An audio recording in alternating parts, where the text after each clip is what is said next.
సందర్భంగా ప్రజాపాలన విజయోత్సవాలను నిర్వహిస్తోంది. ఇందులో భాగంగా మహబూబ్ నగర్ జిల్లా అమిస్తాపూర్లో ప్రతిష్టాత్మకంగా చేపట్టిన రైతు పండుగ సదస్సుకు ఇవాళ ముఖ్యమంత్రి రేవంత్ రెడ్డి హాజరు కానున్నారు. వ్యవసాయం, దాని అనుబంధ రంగాలకు సంబంధించి వ్యవసాయ యాంత్రీకరణ, నూతన సాంకేతిక విధానాలు, ప్రకృతి వ్యవసాయం వంటి అంశాలపై ఏర్పాటు చేసిన స్టాళ్లను పరిశీలించిన అనంతరం అక్కడి మైదానంలో ఏర్పాటు చేసిన బహిరంగ సభలో పాల్గొంటారు.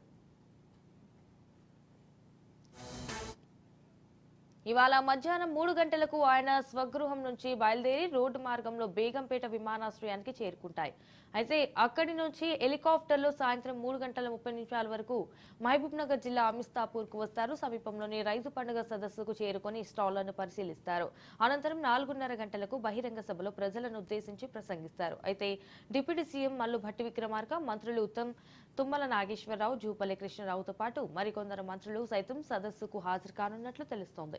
బహిరంగ సభ ముగిశాక సాయంత్రం 6 గంటలకు తిరుగు పయనమై హైదరాబాద్లోని తన నివాసానికి సీఎం చేరుకుంటారు.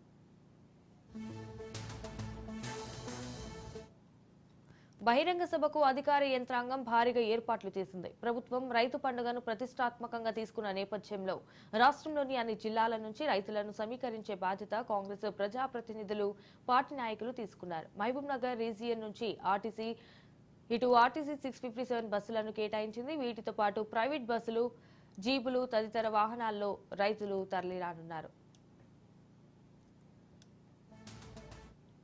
సుమారు 1,00,000 మంది వస్తారనే అంచనాతో బహిరంగ సభకు తగిన ఏర్పాట్లు చేశారు. పోలీస్ శాఖ ఆధ్వర్యంలో 2,000 మందితో భారీ బందోబస్తు ఏర్పాటు చేశారు.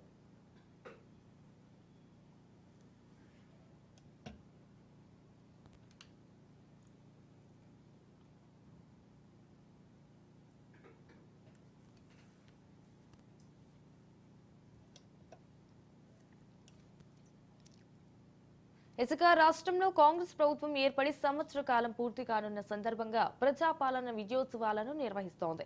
ఇందులో భాగంగా మహబూబ్ నగర్ జిల్లా అమిస్తాపూర్లో ప్రతిష్టాత్మకంగా చేపట్టిన రైతు పండుగ సదస్సుకు ఇవాళ ముఖ్యమంత్రి రేవంత్ రెడ్డి హాజరు కానున్నారు. రైట్, ఇదే అంశానికి సంబంధించి మరిన్ని డీటెయిల్స్ మా ప్రతినిధి సాగర్ ఫోన్ ద్వారా అందిస్తారు. సాగర్.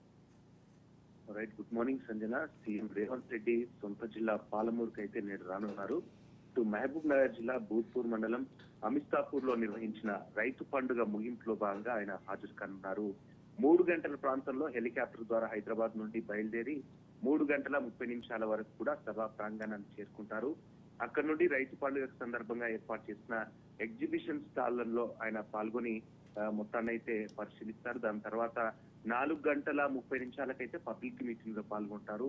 పబ్లిక్ మీటింగ్ అనంతరం తిరిగి రోడ్డు మార్గాన 6 గంటలకు ఆయన హైదరాబాద్ తిరిగి వెళ్లిపోతారు.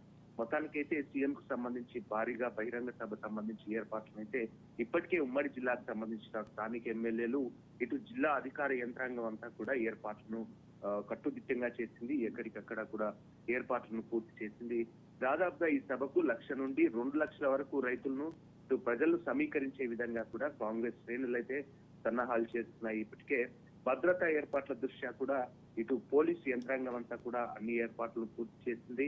ఎక్కడ ఎలాంటి అవాంఛనీయ సంఘటనలు చోటు చేసుకోకుండా ఏర్పాట్లు చేశారు. మొత్తానికైతే ఈ భారీ బహిరంగకు సంబంధించి 6 ఎస్పీలను, 7 అడిషనల్ ఎస్పీలను, 18 మంది డిఎస్పీలు, 40 మంది సిఐలు, 80 మంది ఎస్ఐలు, 2,000 మంది కానిస్టేబుళ్లతో పటిష్ట భద్రతనైతే ఏర్పాటు చేసింది. మొత్తానికైతే సీఎం పాలమూరుకు రానున్న నేపథ్యంలో పాలమూరు ప్రజలైతే ఆశలతో ఎదురు చూస్తున్న పరిస్థితి. ఎటువంటి హామీలు ఇస్తారు, ఇక్కడే పెండింగ్ లో ఉన్న పాలమూరు రంగారెడ్డి ప్రాజెక్టుకు నిధులు కేటాయించి దాదాపుగా 10 నుంచి 11 లక్షల ఎకరాలకు సాగునీరుని అందించే అవకాశం కల్పిస్తారా, తర్వాత మిగతా ఏవైతే పెండింగ్ ప్రాజెక్టులు ఉన్నాయో అవన్నీ కూడా పూర్తి చేసేటట్టుగా ఏమన్నా నిధులు కేటాయించడం, లేకపోతే అటువంటికి సంబంధించిన ఏమైనా హామీలు ఇస్తారా, దాని తర్వాత మిగతా హామీలు జిల్లాకి ఏమైనా